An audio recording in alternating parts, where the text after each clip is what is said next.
From Studio 3C in Rockefeller Center, this is News 4 New York. All right, although you still need to wear a mask when you're riding mass transit here in New York, many transit agencies, ride shares, airports and airlines have dropped the mandate after that recent ruling by a federal judge in Florida.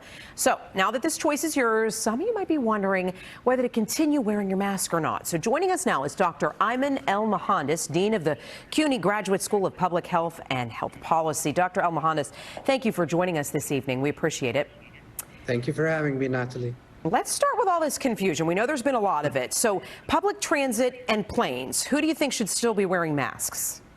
Well, I think people should now begin to exercise their own caution. And this was going to happen sooner or later. So the way that it happened was abrupt, and maybe it scared people a little bit. But at this point, I think elderly people, people who are immune compromised, and people who have young children at home who are not eligible for the vaccine yet should be extra cautious. I think wearing a mask in crowded places, wearing a mask perhaps at the airport where people are standing by is probably cautious.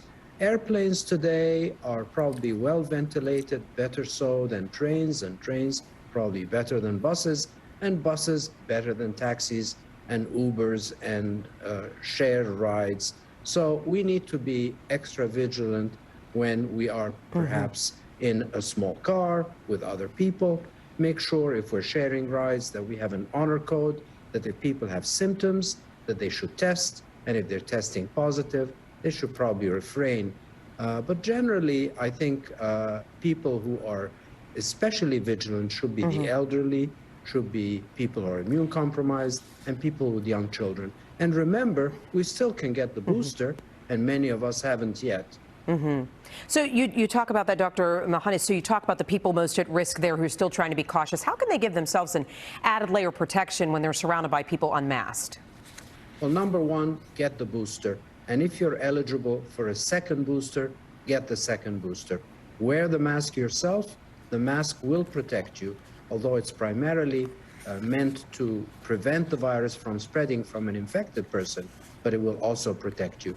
At the same time, I think avoid crowds, avoid indoor crowded places as much as you can.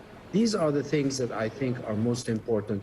And if you or anybody around you has symptoms, get tested at home.